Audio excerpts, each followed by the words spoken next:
Diamond B Sports presents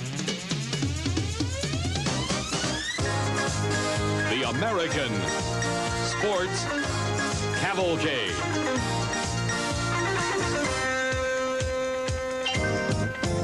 A panorama of speed, color, drama, and excitement. The American Sports Cavalcade.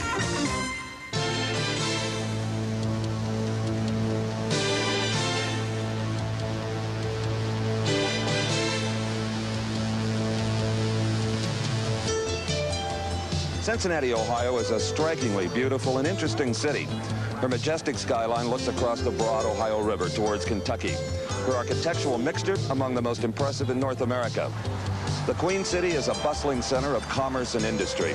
But just minutes from the intensity of downtown, a young fellow can find the peaceful solitude of the country, where nothing more complicated than flipping stones and a fast-running creek need be accomplished.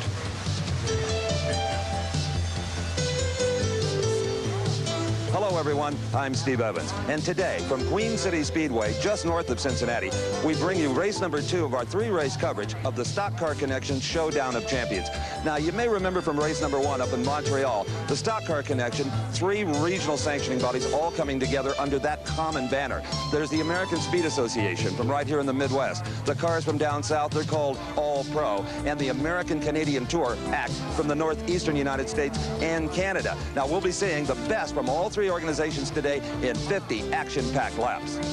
Putting the finishing touches on the hottest car on the circuit so far this year, the crew of number 52, driven by Butch Miller. Now, Butch, like so many others, chooses to run the Camaro. They're very sleek and well-proven in short-track racing.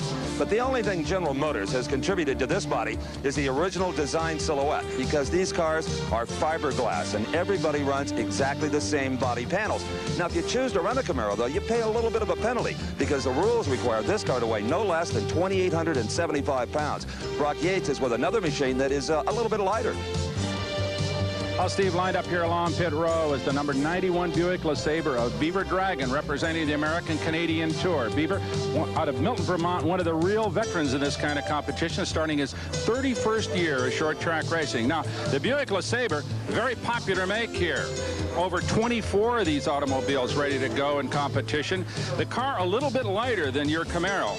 This car will come into the race at 2,825 pounds, 50 pounds lighter than the Camaros. Now, the engines, though, all basically the same. This particular car carrying the standard General Motors Chevy small block V8, 358 cubic inches. Again, the small 390 Holley carburetor, the spec carburetor. Everybody has to run one of those, and Beaver says these guys from the north still haven't gotten that carburetor quite worked out yet. 9-to-1 compression ratio. That is a rigidly enforced rule and adds to reliability on these automobiles. The fiberglass body much the same as on your Camaro, but there's a third kind of car in this competition, yet again a little bit different, but also very evenly matched against the Buick and the Camaro. Right, Steve? Brock, it may surprise some people that the Ford Thunderbird, like the 98 car of All-Pro ace Jody Ridley, is allowed to be the lightest of them all at 2,800 pounds even. I mean, its aerodynamics and power on super speedways is legend. But let's remember, this is short track racing, and the Ford engine has a longer stroke, which penalizes it coming out of the corners. It doesn't respond quite as quickly. So it needs that 75-pound advantage to match wheels out of the corners with the Buicks, the Camaros, and the lone Oldsmobile here this weekend. Now, before we bring you our coverage of the Showdown of Champions, there's 2 very important qualifying races for the Cincinnati 300 we'll be bringing you next weekend. The first of those is on the grid. Well, Steve, we're going to find out right away whether any of those 3 different types has an advantage here on this banked half mile at Cincinnati. Of course, on the pole, one of the best in the ASA, Bobby Dotter, out of Franklin, Wisconsin, in a Thunderbird. And right next to him, another ASA star. He wasn't at Santa, a brand new automobile. Mark Martin out of Batesville, Arkansas, one of the best short track drivers in the business. And does he ever look confident? Inside row number 2 is number 36, Joe Shear. That's a Camaro. He's from Wisconsin. He also also was not in Montreal, so the first time we've seen him in Stock Car Connection action. He's done very well in ASA. And alongside him will be Ted Musgrave, car number 97. That's a Wisconsin-based Buick. We saw Musgrave in Montreal. Brock, you'll remember what a charger, even though he's a rookie this year in ASA. Oh, he ran beautifully at San Air. Very confident young man. Harold Farrer, a real veteran of the ASA wars out of Detroit, Michigan, had to change an engine just prior to this race. He's got his work cut out for him. Beside him is Gary St. Amant from Columbus, Ohio, and another Buick, and also another ASA regular, Steve. And another driver, Brock, from that highly competitive Columbus, Ohio area. This is number 35, the Camaro of Buddy Schrock from Plain City, actually not far from the capital city of Ohio. And next to him will be another Buick car. This is Russ Erlin, car number 91. Russ is from London, Ontario, Canada, which is about 100 miles north of the border from Detroit. Right, Steve, and inside row 5, car number 38, Dan Crystal of Moline, Illinois. Well, I'll tell you what, this whole field, except for one driver, dominated by ASA starters. Remember this young man from last year at Cincinnati, Glenn Allen Jr. We saw him run his first race ever, still in his teens, only 16 years old, from right here in Cincinnati. Looks a little nervous, Steve. I would too, I think, if I was 16 years old. In the row behind him is a gentleman considerably older than 16, a real competitor from the American Canadian Tour Organization, number 1X, the Oldsmobile of Gardner Levitt. So as the field starts to roll here at the Queen City Speedway outside Cincinnati, remember there is a lot more at stake than simple victory in this 25-lapper. Not only will there be a substantial amount of prize money up here for this win, but the top 7 will transfer to the Cincinnati 300, which we'll be showing you next week. That's 300 laps here on this high bank Queen City Speedway. Now, of course, tires will be critical, as always, in a short track race. And earlier, Steve had a look at the rubber on these cars. All of these Goodyear Racing tires are branded as the same size, 27 by 10, 15. But in reality, they vary quite a bit in circumference. They're made in a number of different molds, and curing time has a lot to do with that. But that's good for these teams because, as we've talked before, they want stagger. They want the tires on the right to be a little bit bigger than the tires on the left to help the car turn left. Now, about all of the teams have somebody like Scott Kluka here from Bobby Dotter's crew who go through this giant maze of tires with a piece of chalk and a tape measure trying to find just the right tires for their driver. Now, he measures not only the circumference in the center, but also on the outside. He's looking for 2 identical tires for the right and 2 identical but smaller tires for the left. All in all, he's going to have to find about 20 tires for the race this weekend. Now, also, the cars who do not qualify, he may go over and take a look at their tires and buy them. He'll get them a little bit cheaper than the usual $650, and that may increase his variety of sizes. So all in all, it's quite a task to try to come up with these tires because, as Scott tells me, Goodyear's quality control is getting better, and that's not good because it's harder to find stagger tires of different sizes. And you thought racing was just a matter of bolting on 4 tires and going out on the track? Not so. It gets complicated. We'll be back with the start of this qualifier from the Queen City Speedway.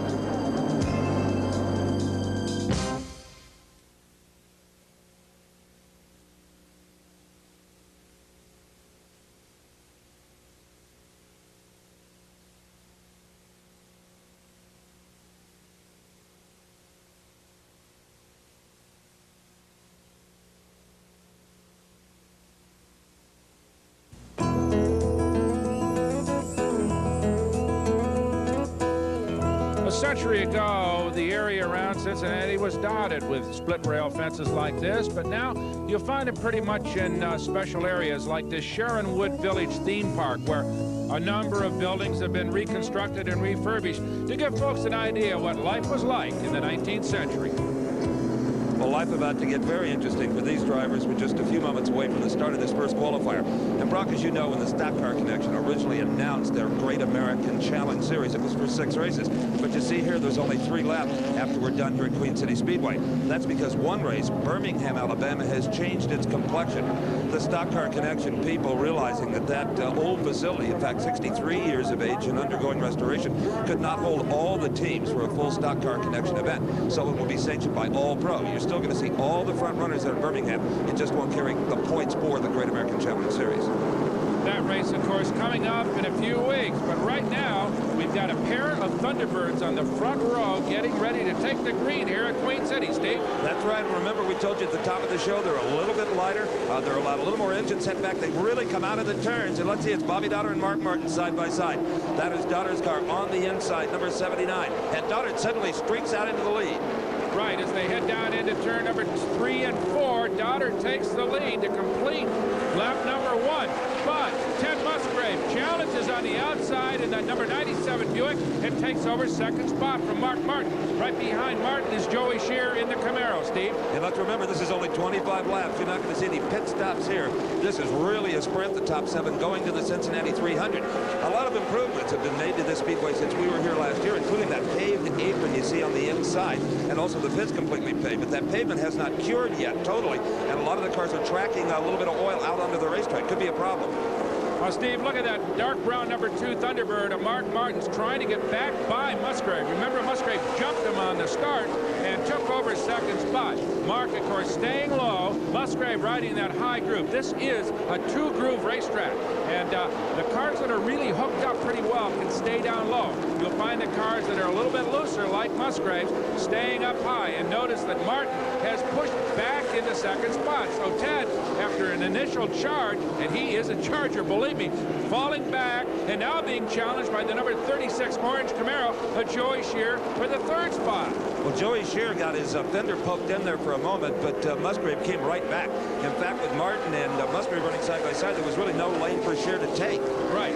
Martin now has reestablished his hold pretty firmly on second spot. Ted Musgrave, though, still being challenged by Joey Shear for 4th. Joey tucking down low in turns 3 and 4, trying to stay underneath Musgrave as they head down the front straightaway. But Ted reestablishes his hold. But a real challenge here by Shear. Well, as you know, Brock, Musgrave showed some real talent, finishing second in the Molson 400, the first event in this series up in Canada. You and I were there, and it was a surprise to some drivers, but not to the man who won that race, Butch Miller. He says he's only a rookie. That's a rookie in quotes. He says this man has tons of experience. Yes. He came out in the middle of the pack, though, at Santair to just appear right at the end in second place. Did a super job. As Joey Shear, though, trying him hard, still staying low. He might make it stick this time as they come off turn number 4.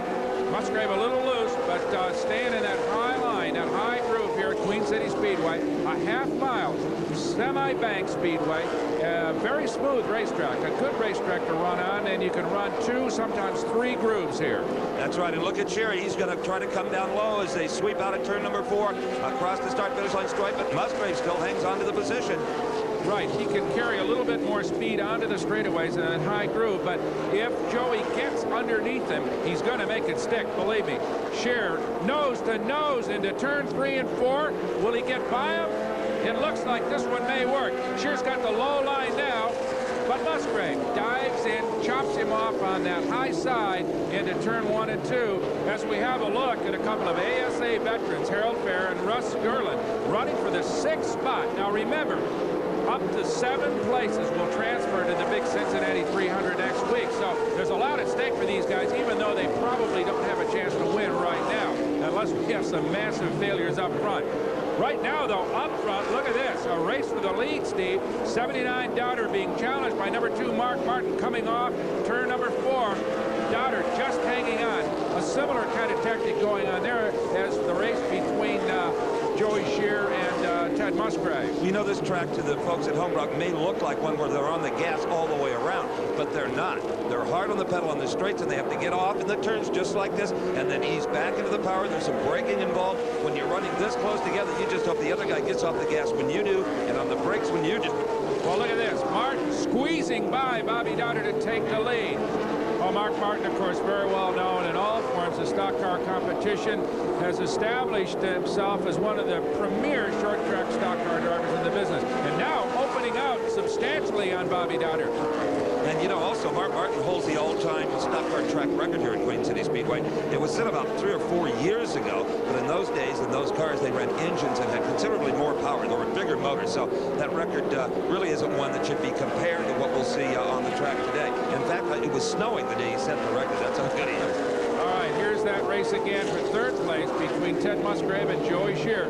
These guys haven't changed position in about the last 6 or 7 laps. Joey still working on him on the low side. Ted, though, holding him off up on that high groove. It'd be interesting, Brock, if they just changed positions, but Shear on the outside, Musgrave on the inside. See if that'd make any difference. Well, I'm sure they wouldn't agree, but it would be interesting. Oh, look at this. 79, Bobby Dotter slowing and headed for the pits. So that will put Musgrave into second spot, Shear into third, Mark Martin out front. But a big, big problem for Bobby Dotter. Obviously, as you said earlier, no chance for a stop in a 25-lapper like this. No, but for Bobby Dotter fans, not to worry. In qualifying, he was quick time. He is on the pole for the Cincinnati 300 next weekend, and that front row is set. He cannot be bumped out of that field. So he is parked at obviously not going to try to get back into it in this very short sprint. As Ted Musgrave now goes down low and literally blocks the way for Joey Shear. So Musgrave apparently is hooked up a little bit better in the later stages of this race and is able to stay down low on that inside groove, and now has firmly established his hold on that second spot. Joey Shear, no chance now to get by unless he goes high. There is the crew of Bobby Dotter taking a look at the engine that has apparently failed on his car. A disappointed young man, to be sure. Well, there was no smoke out of the engine, no oil on the racetrack, so we'll just have to wait and find out if we can what went wrong with that Thunderbird. Well, Bobby trying to get it restarted. Obviously, we'll try to find out what the problem is. He has to be doubly disappointed because there is a 50-lap Showdown of Champions coming up later in the day. The winner of one of these two 25-lap qualifiers is guaranteed to start in that race. We'll have a drawing to see which one of the two winners makes it. But, of course, Bobby Dotter, having lost the lead here, will miss his chance to get into that race. And that's going to be a hot one. We'll see ASA stars like Butch Miller and Dick Trickle, Steve Grissom from the All-Pro circuit, Robbie Crouch from ACT. Those guys will go at it, and you can be sure that Dotter'd like to be part of it. But right now, the best shot goes to Mark Martin or perhaps Musgrave and Shear. Now let's go to Steve in the pits. Well, Bobby Dotter in the pits with some trouble after leading the early laps. What happened, Bobby? All of a sudden it started to slow down, and then finally it just, the engine quit running. I think it's some sort of an ignition problem. You had about 7-8 links minimum on Mark Martin. All of a sudden he closed up, so that's when it started to misfire. Yeah, the thing really slowed up bad. And before that, the Miller American Ford at the beginning was just taking off. Well, I'm sorry we won't see you in the Champion Showdown, but we will see you on the pole of the Cincinnati 300. Well, that's a good step in the right direction for our team. You betcha. So Bobby Dotter will be ready to go next week, but right now he's sidelined as the race for second carries on. Same deal. Musgrave, 97. Joey Shear, the orange 36. You know, giant scrap. And that is Glenn Allen Jr. He has spun out. We've got a yellow, Steve. That's right. That's the 16-year-old from right here in the local area. Not only does he race stock cars, Brock, at this tender age, he's also a four-letter man at the local high school. He's been getting a lot of press around here. He has indeed. The young man, as we said, we watched him make his debut here in big-time stock car racing last season. And remember, Glenn had a little problem then as well. That's right. Let's see if we can see what cause that's been. There was no contact, no foul. Maybe just didn't get off the throttle soon enough going into that turn.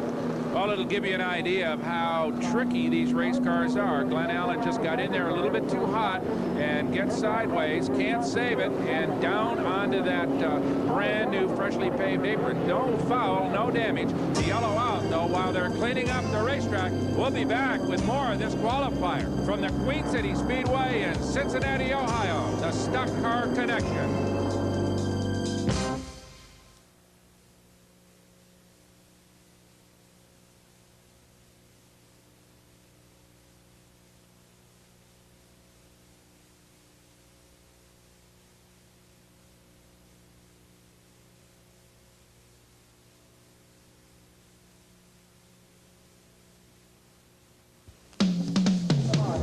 We're still under caution in the first of two qualifiers here at Queen City Speedway. And Brock Yates, I'm sure drivers like Mark Martin, who's leading, and Ted Musgrave are enjoying this. It's hot, it's muggy, and this is a chance for them to relax just a little bit.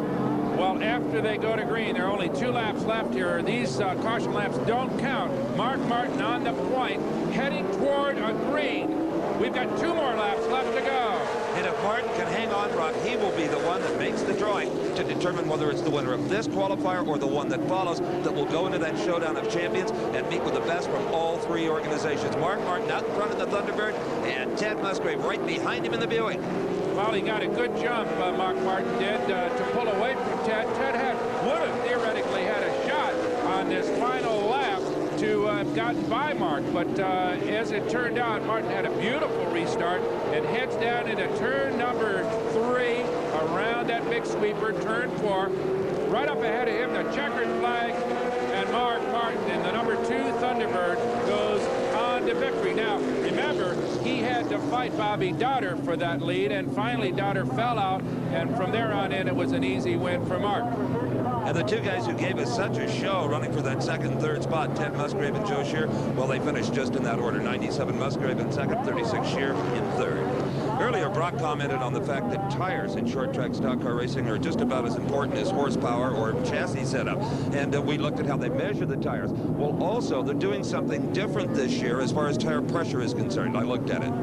Here's a little device we've shown you before on sprint cars. We're seeing for the first time this season among the stock car guys, and that's a pop-off or bleed-off valve installed in the wheel. Now, what that does, as the tires get hot and the air expands, the tire pressure goes up, right? Well, with this little valve, it doesn't because it bleeds off that excess air. Kim, let's see how much air is in the tire right now. We're going to set that valve for about 28 pounds, which is what they run on the outside. Well, now, that's what, about 32, 34 pounds. Let's open the valve up, Kim, and bleed it off. Okay, now as that needle falls on our tire pressure gauge to about 28 pounds, then he's going to close the valve and tighten up that jam nut to keep it from coming loose. So the tire pressure out there is going to always be 28 pounds. Even in the pit sometimes, you'll hear these little valves going off as the sun beats down on these tires, increasing the air pressure. I've always wondered why we don't have these on the street. I mean, tire pressure is as important there as it is in racing. That's about right. Well, one driver had tire pressure and everything else just right on his Thunderbird was Mark Martin, winning the first qualifier, followed by Musgrave, Shear, and Erlin. All the top 7 drivers from the ASA, St. Amant, Truck, and Fair, 5th through 7th in that order. Let's go to Brock with Mark Martin. Well, the next project is to go over there and see if you can dig out the right side of that poker chip, right? Well, that's right. You know, I'd like to be in the showdown race. You know, I feel like our car's fast enough to be in contention to win, and it feels real good to be back running ASA, even though it's a limited basis, and we're looking forward to the 300. We feel like we've got a good shot at it. Well, we sure wish you luck. Congratulations on this victory, Mark. Thank you. Yes, sir. And now let's go to Steve for the second place finisher. Well, he came up just one position short, but Ted Musgrave still smiling. A good effort. Thank you. I tried the best I could. Martin, tough on this racetrack, any racetrack, but particularly here, has held the track record for years. Yeah, he really knows how to get around this track good. And he's a nice, you know, real good race driver here. See you next weekend, the Cincinnati 300. Yeah, I'll be there. Okay, let's go to Brock with third place. Steve, I'm with Joe Shearer. Did a super job taking third place, but he worked hard on Ted Musgrave the whole event. But you were taking the low side, and Ted seemed to make it work up high. Yeah, Ted's car was working real good high. Mine was working good going in and through the middle, but coming off was real loose, so we got to tighten it up for the 300, so we'll get it. What do you think in the 300? You run this racetrack before. Will it work out to be a low group, or do you think it'll go up higher as the day progresses? Well, it's hard to say. I think this new asphalt they put in here is what's really screwing things up. Until that gets wore off, it's really hard to say. So you're going to have to, will you try to set the car up a little tight or a little bit loose for a long race like that? Well, I don't like it real loose, so I'm going to tighten her up. Okay, well, I hope it works. Thanks, Joe, for sure. And now let's go to Steve with Mark Martin. Okay, thank you, Brock. Mark Martin says, are we ready? You got 2 poker chips down here, Mark. Now, on the back of one of those is a blue dot. If that blue dot is there, you are in the Showdown of Champions. You ready? Well, I'm ready. I'm going to give it my best shot. If we're not lucky today, maybe we will be tomorrow. Let's try it.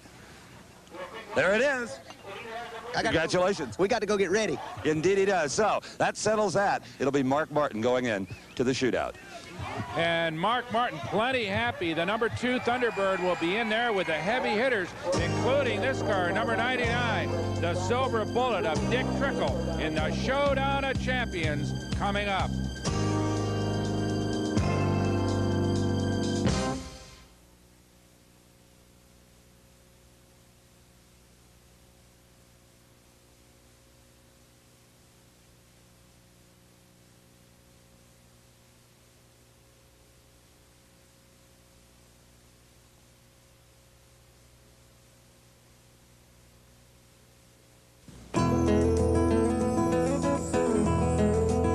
anyone studying architecture, a visit to the Cincinnati area is an absolute must. Not only will you find the contemporary skyscrapers, but also beautiful buildings like this, the Music Hall. And it is still alive and well and part of the cultural scene in this community. And here at Queen City Speedway, we're about to make some music to the ears of stock car fans. The second of the two qualifiers is on the grid right now, and on the inside of the front row will be a local boy, number 45, Dave Jackson, starting his first ever ASA race. He is a Saturday night hero here, though, Brock. He is, and had second quick qualifying time for the 300. On the outside of the front row, Kent Stauffer, Elyria, Ohio, an ASA veteran in a Ford Thunderbird. And on the inside of row 2 is ASA's Rookie of the Year last season, number 36, Kenny Wallace. Kenny Wallace from St. Louis in a Buick. And the younger brother of stock car star, Rusty Wallace. On the outside of row 2 is John Wilson, another ASA star from Springfield, Ohio, just up the road here. Wilson driving a Chevrolet Camaro. Inside of row number 3, another Thunderbird, and we've seen them get around here very quickly today. Number 22, Kenny Lund. He's an ASA driver from Madison, Wisconsin. And alongside him, a guy he knows quite well, also from Wisconsin, and that is Dennis Vogel. He's an ASA shoe driving a Buick. The Buick LeSabre body style, mighty popular in this league. We've got 4 in this heat alone. As we go to the inside of row number 4, that's Rick Ronimus of Muncie, Indiana, in a Camaro. Rick, ASA veteran, ready to get going here. On the outside, yet another Camaro, Gene Harsh, Sharonville, Ohio, and one more ASA veteran. This field dominated by ASA stars. And that's not surprising. We're right in the heart of their territory. In the number 1 Camaro, that's Tom Harrington, inside of row number 5. Played a year as a tight end back in the 70s with the New Orleans Saints. And if Tom were to look to his right, he'd see that outside row number 5 is the number 75 car, the yellow Camaro of John Miller, ASA driver from Indianapolis. On the inside of row 6, the final row here in this 25-lap heat, Larry Harris, another Indianapolis, Indiana veteran, and out of the ASA leagues. He's ready to go. Beside him, starting in the scratch position, the number 77 Camaro of Tim Olson, ASA, Minneapolis, Minnesota. Now remember now, only 7 of these guys will transfer to the Cincinnati 300. So the work is cut out for the back few rows here. They've got to get up among the leaders right away. It's also going to be a little bit of an anticlimax as the field gets underway for the winner, because he already knows that Mark Martin has picked the right chip. He will move into the Showdown of Champions. So the winner, no matter who it is, will not get his shot at the Showdown race coming up right after this one. The field getting underway. They'll have a couple of pace laps here to get the tires warmed up on this half-mile semi-bank speedway with 2, sometimes 3 grooves. A very, very good racetrack, a very competitive racetrack. As we watch the field snaking down the back straightaway, let's go to Steve with Glenn Allen Jr. Well, Brock, you can tell just by looking at this 16-year-old's face that he's a little embarrassed about spending there pressing Harold Fair. What happened, Glenn? Well, we was running real good. We had too much stagger in the rear in the car, which that's what makes the car loose. But we was running real well. We was running with him. We had consistent time with him. I think we could have got him in a later race if we'd have come in and got the stagger worked out. But it's that short of a race. We didn't have that much time, but I'm sure next time we will. I'm sure you will, too. Thanks. Thanks. Well, Steve, he's going to be a happier man than you might expect, because the promoters have given him a shot. He will be in the big race, the Cincinnati 300, on what is called a promoter's option. He's a local favorite, and they want him in the show. As the field gets ready to warm up, you know, in the old days, you could hear the big, deep-throated rumble of a V8 engine, but now they sound really more like Formula One engines. They scream, they don't rumble, and a lot of that has to do with the setup of the exhaust headers and the way these engines are built in a much higher revving form. Earlier, Steve had a look at how these engines are set up, and in particular, how the exhaust system works. Those of you with a tuned ear may think you hear some 6-cylinder engines running around here today. Now, they're all V8s, but some of them sound like 6s, and here's why. This exhaust system is called 180-degree headers. Instead of having an independent exhaust on either side of the motor, like you find on most racing engines, what they've done here is taken 2 cylinders from the left bank, run that over the exhaust pipes to meet with 2 from the right bank, and vice versa. And this provides what they call a scavenging effect. In other words, one cylinder is helping another cylinder exhaust due to the pressures when you tie them together all like this. Now, they're hard to build. The crews hate them because they're really tough to put on, but the horsepower gains make all that effort worthwhile.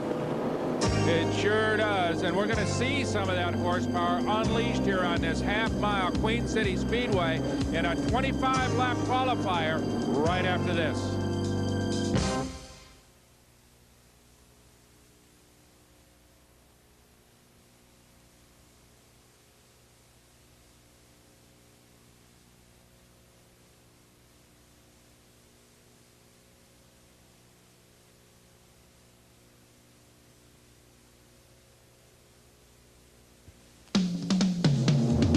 This is the crew of all-pro stars. Steve Grissom getting his number 31 Oldsmobile ready for the Showdown of Champions to come. But before we get to that, we have one more qualifier to complete, and those cars are already on their pace laps. I'm Steve Evans along with Brock Yates, and Brock, everyone is talking about that Buick, car number 45, driven by Dave Jackson on the pole in qualifying for the Cincinnati 300. He had the second quickest time. Only Bobby Dotter was faster. His first season with ASA, but he knows this racetrack better than probably anybody in the field. He races here every Saturday night in the 6-cylinder Grand Mark style cars. He sure does, and right now he's got the lead by about a half a car length over Kent Stouffer as they head down into turn number 3 and about to complete the first lap here in the second 25-lap qualifier. Dave Jackson moves out to a substantial lead, maybe 2 or 3 car lengths. So, as you said, he knows his way around this place. Now, here is the race for 7th place, Steve. That's a critical one. Remember, as we watch Rick Ronimus and Gene Harsh fight it out for 7th, the man who finishes there will move into the 300. The guys 8th and back, they pack up and go home. And look at that move by 04 Gene Harsh now coming into turn number 2. It looked like he was going to take control of that 7th position, but number 15, the kind of maroon and silver car, Ronimus, no, now it is Harsh again. Well, Harsh taking that high side. Remember, we saw Musgrave do that in the first heat, but Harsh moves right on by Rick Ronimus to take over that 7th spot. There's your race for 2nd. Kent Stouffer, the number 90 Thunderbird, right behind him. Kenny Wallace in the number 36 Buick. Those guys going at it for the 2nd spot, as right now Dave Jackson in the 45 orange Buick has command of this race. Well, the real tussle here is for that 2nd position. The 90 car of Kent Stouffer, followed by young Kenny Wallace, who is dedicated to following his brother's footsteps, Rusty, and being a real superstar in stock car racing, short track or super speedway. And I think he's got a lot of potential, Brock. He's showing some of it right now. From a very devoted racing family from the St. Louis, Missouri area, as we watch Kenny in that yellow number 36 Buick fall back a little bit. Stouffer seems to have pretty well gotten a handle on 2nd place right now. And here's the fight for 4th. That's 71 John Wilson, and he's followed by number 22 Kenny Lund. Kenny Lund in 5th in the 22 car. In 4th place is the 71 machine as these 2 blue cars go at it. And coming on to the inside, number 22 Kenny Lund, but just not enough time to make it work. You'll notice that everybody seems to be trying that low groove. That seems to be what's working in this 2nd heat here. As we watch the field come down into turn number 2, Dave Jackson in the number 45 car, though, pretty much got a handle on the lead. As we watch number 22, that's Ken Lund, still trying. In fact, he'll get by John Wilson in the 71 car to take over that 4th spot. Well, all the starters in this qualifier represent the American Speed Association, but later on today, and of course next weekend in the Cincinnati 300, they'll get to try their luck against drivers from All Pro. The Southern style guys, they're a little more aggressive sometimes. Also the Northeastern drivers from the American Canadian Tour. And we were amazed, Brock, in Montreal, how well all of these guys mesh together. They like each other. They do, and they enjoy competing against various associations.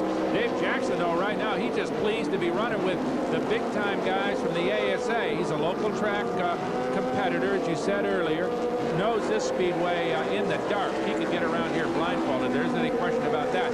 But the fact that he's driving away from really solid talent, like Kent Stouffer back there in 2nd spot, and the 36 car, Kenny Wallace, back in 3rd, indicates that this kid has got a real future. You know, I asked him earlier, Brock, about home court advantage, and he said the big advantage really is not so much the racetrack. It's that when he's done, he goes back to his own workshop to work on the car, not in some motel parking lot, and then at night he's staying in his own home, in his own bed.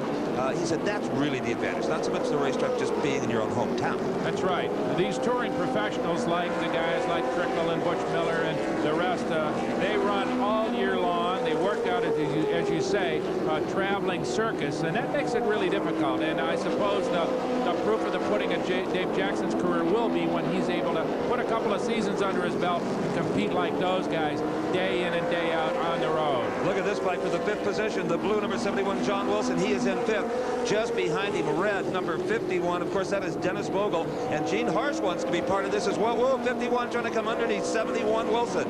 And he does it. It is 51 Dennis Vogel now securely, I think, in that 5th position.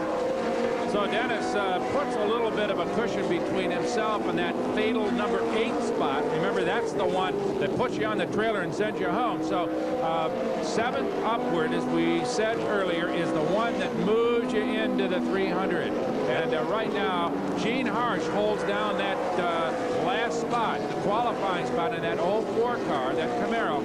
And Gene getting some pressure from behind, and he's going to have to keep his foot in it, or else he's going to go home early.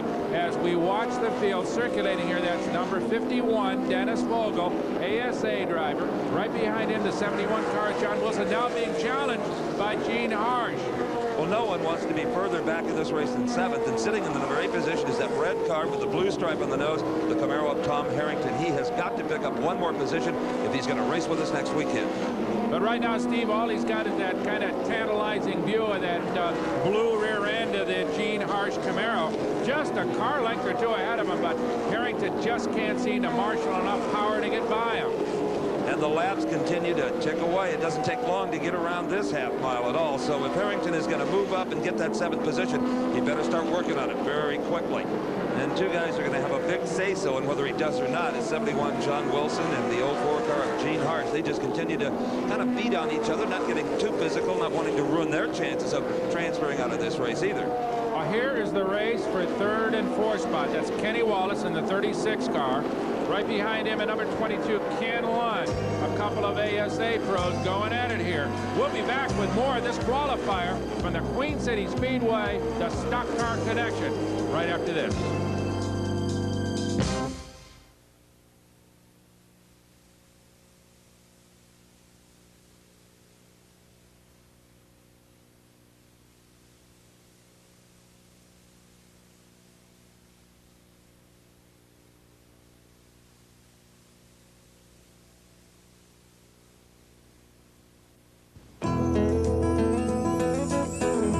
We showed you Sharonwood Village earlier. Well, here's another very interesting and beautiful structure. It's called Elk Lick House. And notice all of the intricate woodwork on the eaves. And in architectural terms, that's called Carpenter Gothic, a technique very popular in the late 1800s.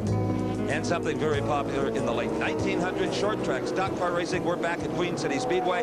And again, we pick up on the action in the second of 2 qualifiers. And Steve Evans, Dave Jackson continues to dominate. Jumped off the pole here and is held on to the lead all the way through. But the race for 5th, that's another story entirely. Dennis Vogel, John Wilson, and Gene Harsh have been going at it for the entire race. Right now, Vogel in that number 51 Buick has held on to the position, but believe me, Harsh and Wilson have been challenging all the way. Look at this. Gene Harsh in the 04 car muscles his way past John Wilson and takes over the 6th spot. I wonder, Steve Evans, do you think Wilson got a little bit high? Or, yes, his car's, he's got some problems. The 71 car has fallen way off the pace and is slowing down. Oh, yeah, he definitely got way, way high, and that's what allowed Harsh to get underneath him. Now, Harrington, Tom Harrington, the number 1 car, he's going to be the real beneficiary in all of this, because with any car dropping out in that area, it moves him up into that 7th spot if he can just hold on to it.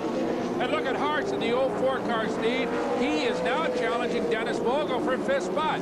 Taking a high side, and he'll move into 5th. Gene Harsh, all of a sudden, has found some power in that 04 Camaro and has moved up 2 spots in the last couple of laps. And also, we notice a little smoke coming off the tires in number 51, Dennis Vogel, coming out of turn number 3 a lap or so ago, and that may indicate that that car is very loose. And here's your race for 7th, the number 1 Camaro, Tom Harrington, holding down that spot, but being challenged by the number 15 Camaro of Rick Ronimus. Final lap, Ronimus only a half-mile left to get by Harrington. He's trying to blow right now. Well, he better hurry, because there is Jackson, the 45 car, taking the win. The 7th and all-important position is going to go, it looks like, to Tom Harrington. Harrington holds off Ronimus down the front straightaway, a few yards left. There it is, checkered flag. Tom Harrington will advance into the 300 as Dave Jackson, the local favorite, takes his first ever ASA victory in his new Buick LeSabre. That is a beautiful automobile, brand new, just off the shop floor. Earlier, Steve had a look at it. The regular fans here at Queen City Speedway are rooting particularly for one car, the brand new number 45 Orange Buick of Dave Jackson. He's their favorite Saturday night warrior running his first ever major ASA competition. Let's take a look inside Dave's office. First of all, you'll notice the driving seat has a lateral support. They take an awful lot of G-force in the turns in short track racing. Also, up at the top of the seat is a lateral support for his helmet so he doesn't get a neck ache. On the steering wheel, well, there's also a pad right in the center of the hub, and you'll notice a little red button in the lower spoke. Well, that is his radio communication with his pit crew. Now, on the dashboard, you'll see there's a red and an amber light. Well, the red light, that is for oil pressure, a warning light. The amber is if the water temperature gets too high. Now, just above the amber light is a switch. Now, this car carries two separate electronic ignitions. If one starts to misfire, he hits that toggle switch, switches over to the other box. Now, you see a rod sticking out with a bend in it. That is the brake bias. He can control how much of the braking pressure is forward and how much is aft. All in all, a pretty straightforward short track stock car and then very safe. And also a winner, first time out. Jackson, Stauffer, Kenny Wallace, and Ken Lund. Top four, they'll move ahead. Harsh, Vogel, and Harrington also into the 300. Let's go to Steve with Dave Jackson.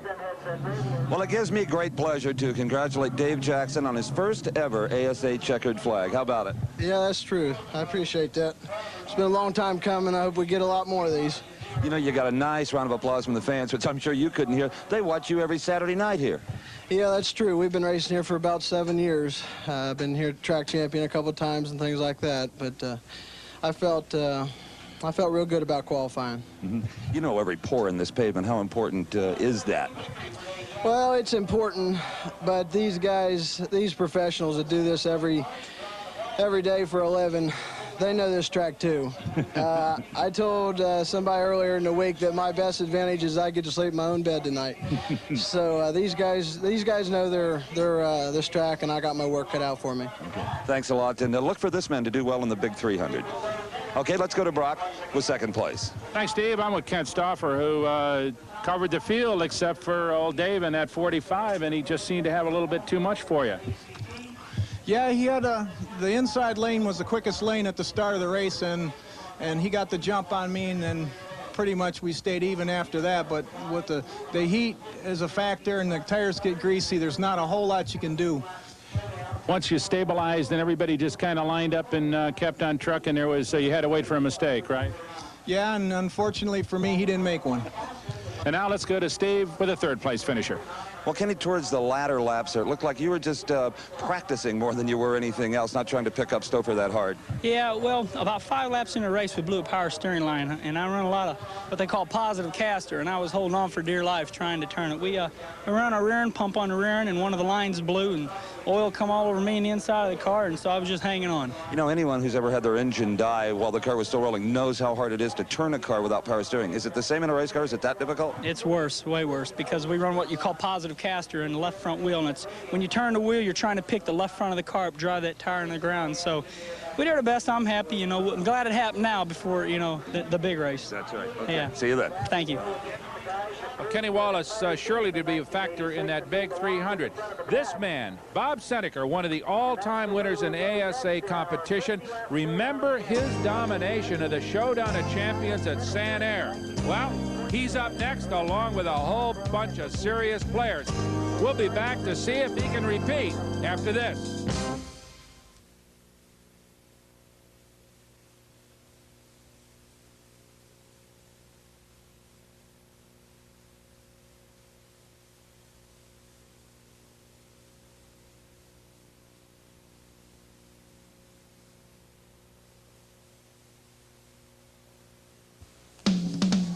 We're ready for the Showdown of Champions. Some of the finest stock car drivers on earth have been gridded in an inverted order. The quick cars are at the back. Brock is with the driver who will start right up front.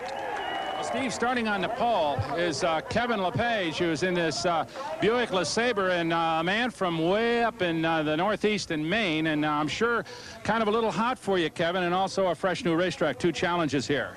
Yeah, it's a real hot and muggy day today, and I didn't bring my air-conditioned suit, but we're really adapting pretty good to this racetrack here. Queen City Speedway is pretty nice, and we're looking forward to the Norseman Prescott Buick LeSabre stage right where it is all for the 50-50. And we'll give it a good shot, and I'd like to say hi to the people in Maine, and we'll see you guys later. Well, we sure hope that it works out for you, and the best of luck. Thank you. Thank you.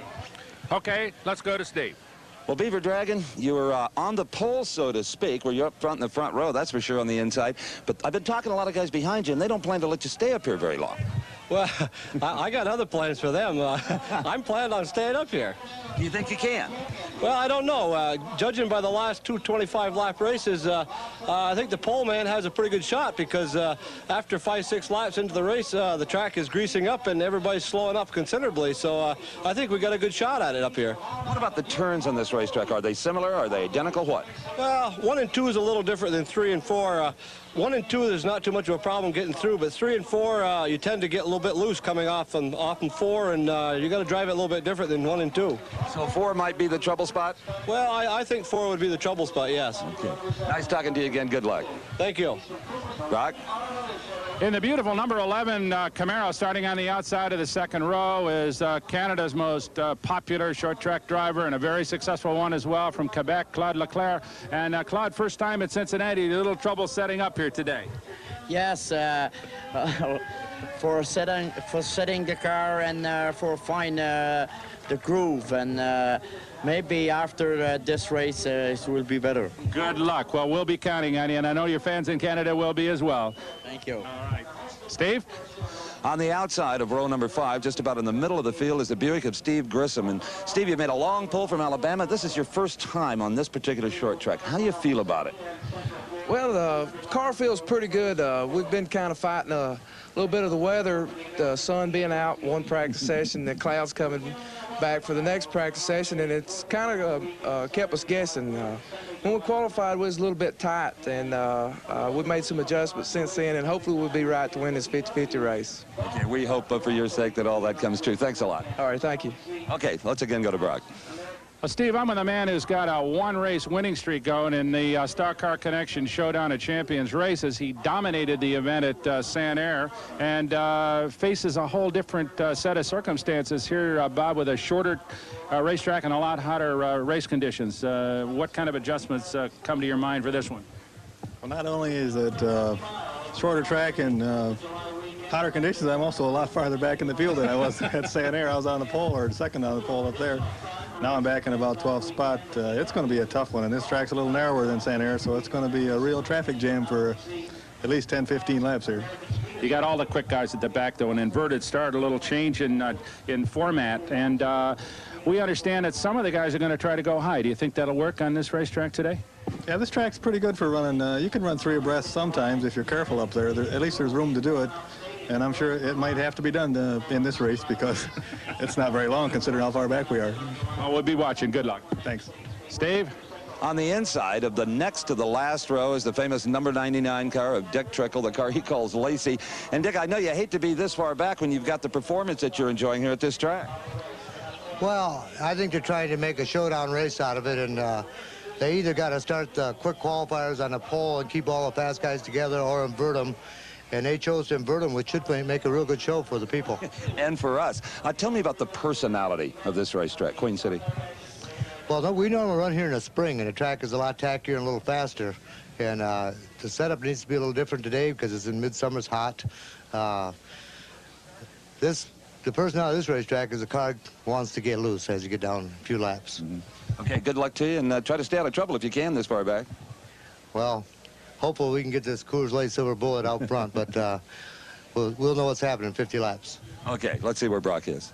Well, Steve, I'll tell you what, if they were keeping score in the Stock Car Connection, this man, Butch Miller, in the 52 Camaro would probably be the points leader. He won the big race at San Air and finished third in the Showdown of Champions, although on that mile, as I recall, you had some problems, kind of went back and forth through the field. Just a whole lot shorter racetrack, Butch, and a much hotter day. Oh, it's extremely hot out there, and they just had a couple qualifying races, and I was yakking with the guys. I found out what to do, so maybe we can keep the car a little bit tight for the race. Well, you've got an inverted start here, so you've got a bunch of guys up front in a tight racetrack and a hard racetrack to pass on. It's a good racetrack, though. I think you're going to see some real good side-by-side racing, and if nobody wants to try the top groove, I sure will. All right, we'll be watching you. Good luck, Butch. Steve?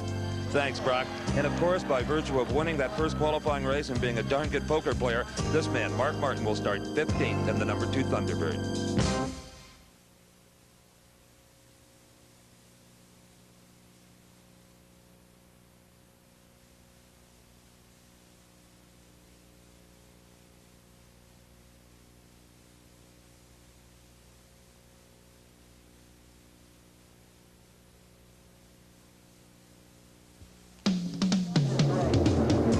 Looking over the shoulder of one of the greatest stock car drivers of them all, Dick Trickle, in a number 99 Chevrolet Camaro. Our in-car camera riding with him as we unfold one of the pace laps here, getting ready for a 50-lap Showdown of Champions. I'm Brock Yates along with Steve Evans, and we've got another camera on board as well, Steve. We do indeed, Brock. It's in the number 31 car of Husky, Steve Grissom from Alabama, of course, the All-Pro organization. But you know, Brock, the car to really watch here because he's the quickest of them all, and we'll see him at the very back, and that's going to be Mike Eddy, the green number 88 car. Eddy told me in 50 laps it's awfully hard to win an inverted start, but he's going to give it everything he's got. He's going to charge. There's no doubt about it. Eddy always a factor in these races, and you can watch that bright green automobile moving through the field, I would imagine. A strong, strong field. Butch Miller, Dick Trickle, Mark Martin, Mike Eddy, all at the back. And boy, when the green flag drops, watch those guys start to come. There's Eddy way at the back in that green number 88. Right in front of him, Butch Miller in the 52. The pace is increasing. We're riding with Dick Trickle. Off turn 4, the green is out. And as they blast into turn number 1, it's the 2 drivers that sat up front, leading them into turn number 2. Kevin LePage, the 09 car, and 91 Beaver Dragon. There they are, right there, first and second. Beaver Dragon, over 30 years of competition. There is the white number 52 Camaro. Butch Miller riding high, right behind him, Mike Eddy. And here we're riding with Dick Trickle. He has slipped a little bit back to the 15th spot. That is Bob Seneca right in front of him. Now our other onboard camera, Steve Grissom, he is just about in the middle of the field. In fact, here is Grissom right now. And Steve, he's riding the bumper of a couple of old rivals. The blue Thunderbird of Jody Ridley on the inside, and the black number 24 Buick of Mike Harmon on the outside. Well, the green car, Mike Eddy, is trying to get through all of this traffic. He gives a little tap to Butch Miller. He blows right by Butch Miller. Now he's by the blue Thunderbird of Jody Ridley, and moving up on our camera car, 31 Grissom. What an incredible maneuver. Well, Mike Eddy really charging as we watch the in-car camera of Steve Grissom, and right behind him is charging Mike Eddy. So if we had a rearview mirror in that car, you'd be able to see that number 88 moving down underneath Steve Grissom. He is challenging. He is moving through this field. There's Eddy on the left side of your screen, moving into the 8th spot. Remember, he started in the back row in the 16th spot. He's moved up into 8. And I don't think he's done yet, Brock. Here is Eddy, just on the bumper of the 41 car, American Canadian Tour driver Jamie Obey. And here to the windshield of Steve Grissom's machine, right in front, you can see Mike Eddy, and he is just blast right around Obey. Oh, this man's an animal, he is. One tough stock car driver, number 88, Mike Eddy. There is Robbie Crouch, and right behind him, Claude Leclerc in the number 11 car. Now, here comes Eddy riding high. I'll tell you what, Steve, that car is working beautifully. He runs down low, he runs up high. Now trying to muscle his way by Claude Leclerc. Here is Steve Grissom having a look at that. You can see Eddy has moved well ahead of him, darting and dodging around up there in that green car, that green Buick. Now down low, and right behind Eddy and in front of Grissom, number 24, Mike Harmon. You know, Mike Eddy not only runs for daylight, Brock, if there's no daylight, he manufactures some. I mean, they just get out of his way. Well, there he is trying to move in on Beaver Dragon in the number 91 car. And here is another look.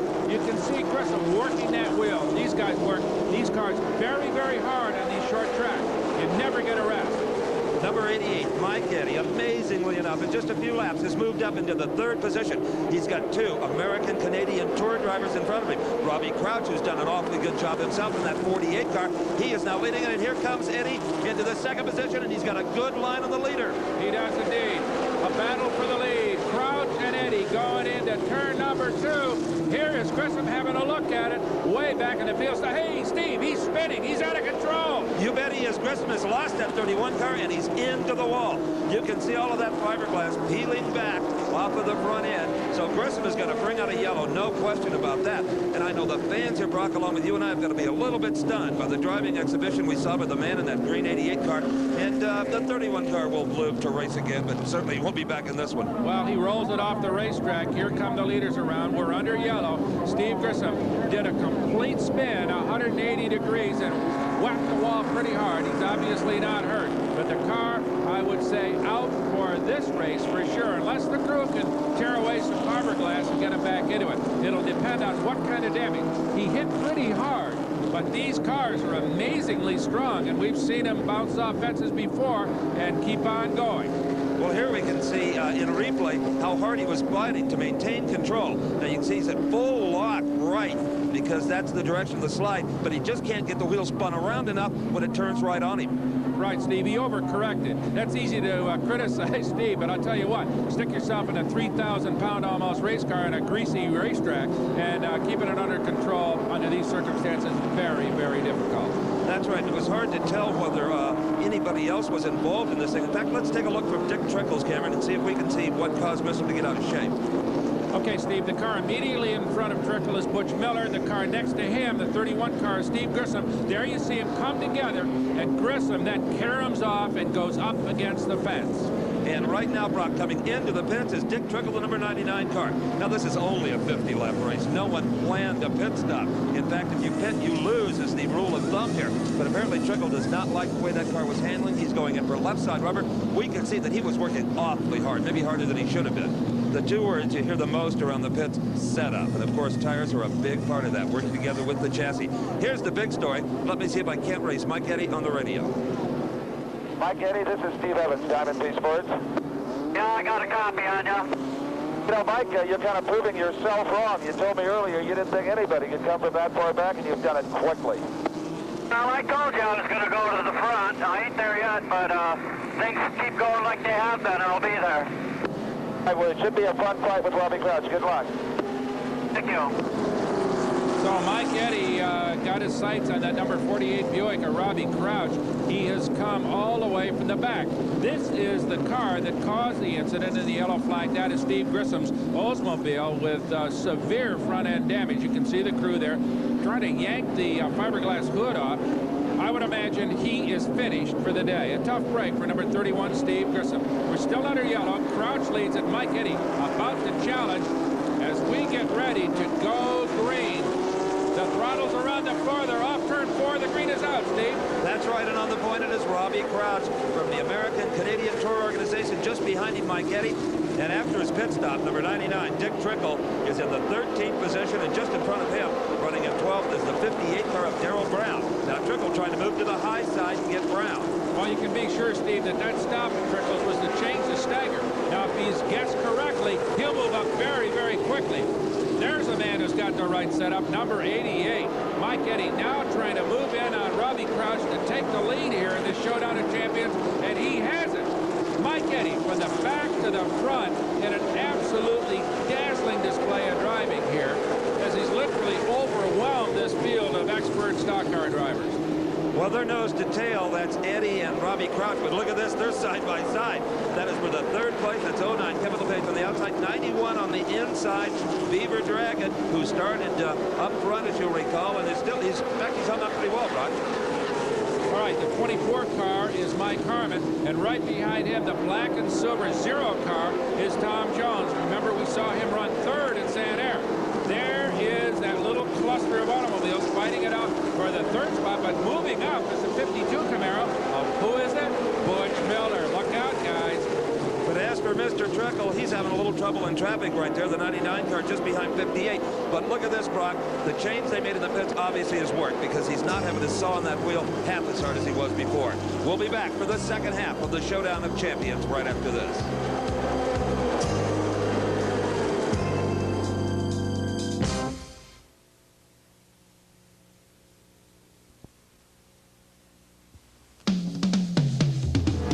I'm afraid we're going to have to say goodbye to Kevin LePage's chance for winning this Showdown of Champions. He's in the pit for an extended stop. Tires being changed. We've got some threatening weather here, Steve Evans. I think some of the crews are starting to look at the sky more than they are at the racetrack right now. That's right, but we're past the halfway point. So if it were to rain and bring out the red flag and stop this race, that should be a checkered flag. It would be the man up front, Mike Eddy, who would win it. But look at this by percent. Oh, and getting completely out of shape, the 0 car of Tom Jones, who is getting tremendous pressure from Butch Miller. Miller now moves into the 3rd position and is going after the 48 blue and white car of Robbie Crouch. Robbie Crouch riding high. That's a kind of a bad sign, Steve. When you see a car way up there on this particular racetrack, it means it just isn't hooked up. On the other hand, Butch Miller down low. He said, remember earlier, he said he was ready to ride up high, but if given his choice, he'll stick down on that white line, which is exactly where he wants to be right now, and he is going to move in on Robbie Crouch. Crouch just can't hold him off, I wouldn't imagine, on that big high line up there. No, Brock, I agree totally with you. Crouch's car is not handling to his liking, or he'd get down in front of Miller and stay in front of him to keep him off that ideal low line. And there goes Butch Miller right now. This could be all over as far as Crouch is concerned for second. Right, Robbie Crouch, a fine driver, excellent driver, but he, like a bunch of the American-Canadian Tour guys, these are brand new cars for them. They've never run to the 9-to-1 compression ratio rule. They've never run with a small carburetor, so it's going to take them a while to get sorted out. On the other hand, this kid in number 52 here, he knows exactly what he's doing. Probably the finest setup car in this particular race. But right now, there's another car out of the ASA rank that's even farther ahead of Butch Miller, and that is Mike Eddy, and he is clean out of sight in the 88 car. But look at this. Tom Jones has recovered from a bobble to pull right alongside Robbie Crouch for that 3rd spot. And that's further indication that Crouch's car just is not quite right on the setup, as I talked about before. That was Mark Martin you just saw, the number 2 Thunderbird, so he's not done with this either. He sure isn't. Remember, Mark started in the back row, right beside Mike Eddy. So Martin not moving quite as quickly as Eddy, but still trying to make his way through this field. There goes Tom Jones, taking over that 3rd spot from Robbie Crouch. So we've got 3 ASA drivers taking command of this race. Eddy leading it, Butch Miller in 2nd, and Tom Jones in the 3rd spot. And Dick Trickle's number 99 car seems to have liked that left side rubber it got on the pit stop.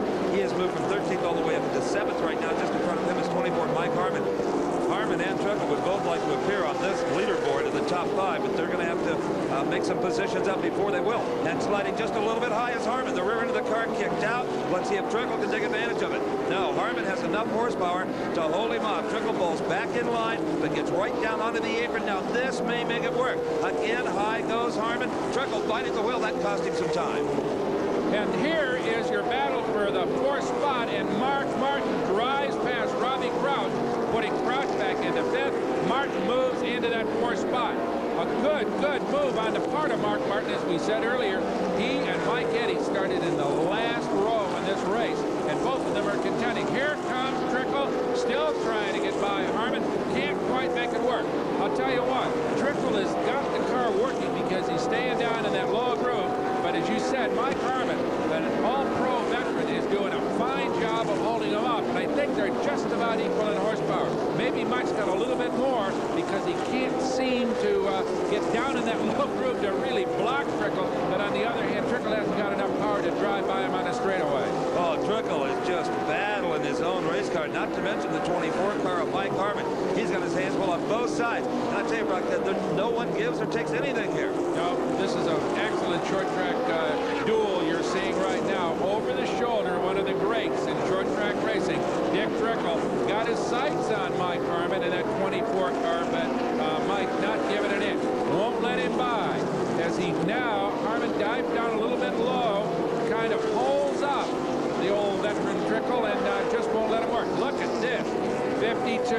That is Butch Miller, who is squeezing out the distance, working on Mike Eddy, slowly moving in on him. Eddy, it looked as if in the early part of this race was going to be just gone. Wouldn't anybody get near him. But now, Miller is moving in on him. It could be that Eddy's tires are going away from him a little bit. Maybe the engine's coming off. It's max power, but whatever it is, the man of the moment right now is Butch Miller in that white number 52 Camaro. And we're in the the closing laps of the Showdown of Champions. 52, Butch Miller on the inside of Eddie. They are side by side. One came from the middle of the pack, one from all the way back, but Butch Miller appears to have the better handling car. He's down low. He's not going to give up that line. You can see Eddie wants to squeeze back down there, but no, he's been forced high. That may be enough for Miller, but look at the horsepower of Eddie. Some incredible short track stock car racing, as there's going to be a little green paint on the white machine before this is over.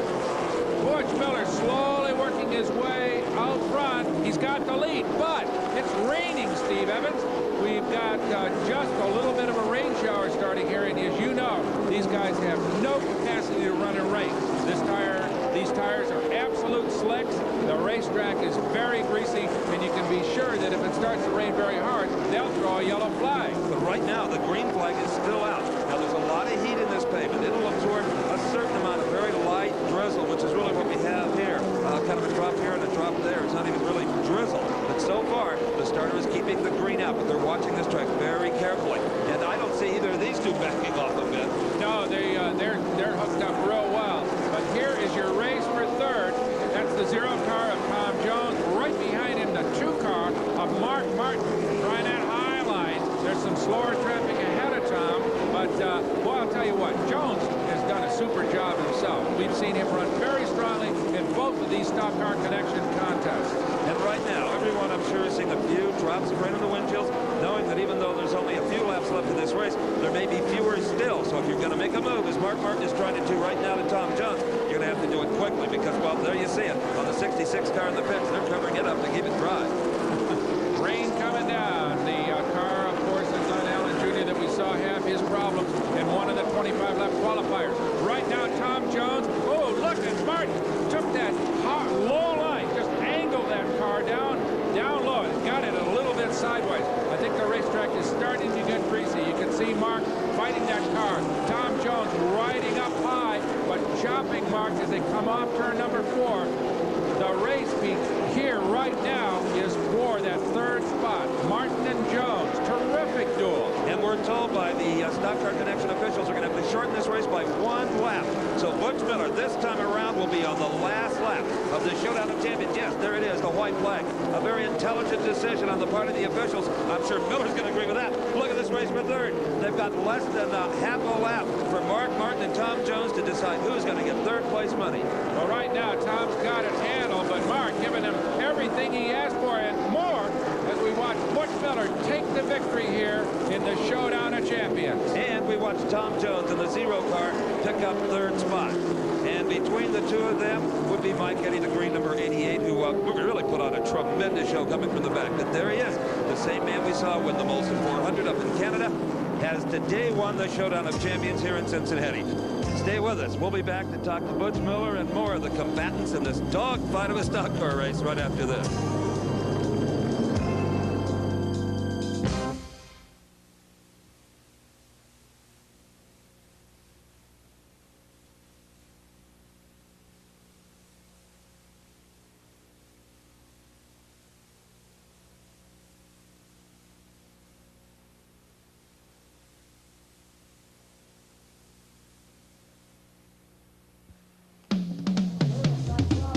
Well, the rain comes down here at the Queen City Speedway outside Cincinnati, and in the nick of time, Butch Miller moves into the winner's circle. Right behind him, Mike Eddy, Tom Jones, Mark Martin, and Robbie Crouch round out the top 5.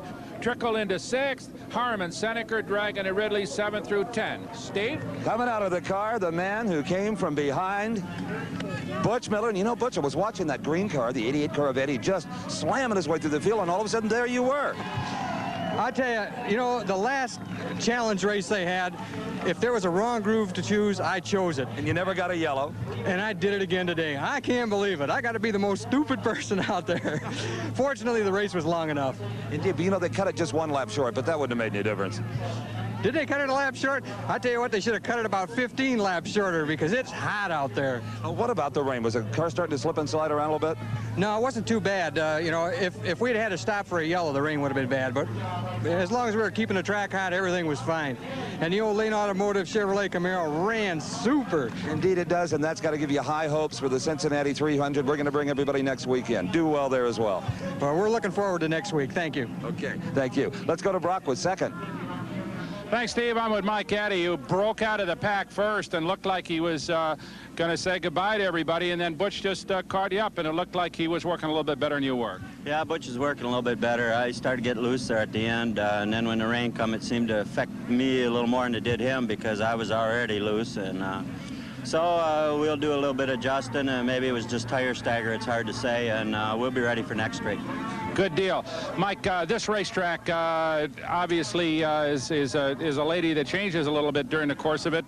Presuming that the 300 has the same kind of weather conditions as today, and I would imagine they would be, is this going to take a lot of magic in the tire changing department and setup as the race progresses? Yeah, this is the type track that starts out you really get good hold of it, and then as the race progresses, the track gets slipperier. It's just a characteristic it's got, and you got to be capable of tightening your car up as the race goes on. And as today, the 50-lap race, I was hurting when I got loose, but if it would have been 300 laps, we would have had some pit stops to adjust it, and we would have been right in there.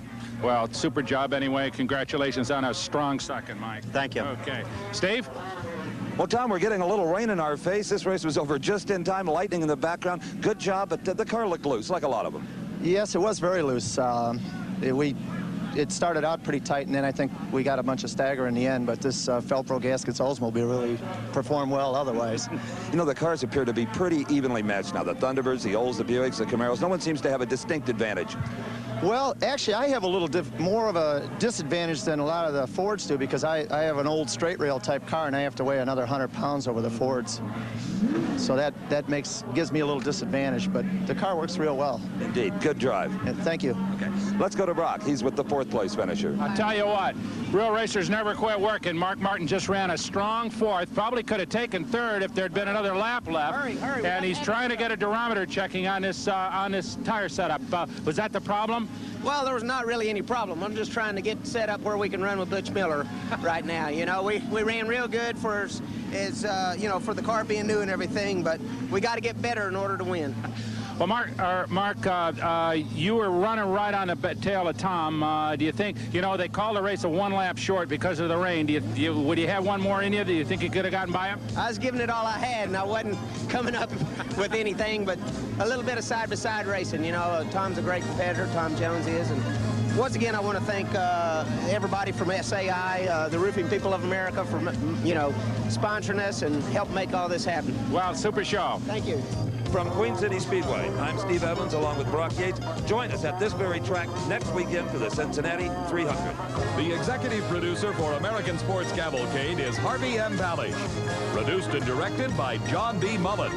Promotional consideration provided for and a fee paid by the Style Auto World Championship Team, the nation's premier source of fast lane fashions. Style Auto, the champion's choice for the style of your life. The American Sports Cavalcade is a presentation of Diamond P Sports.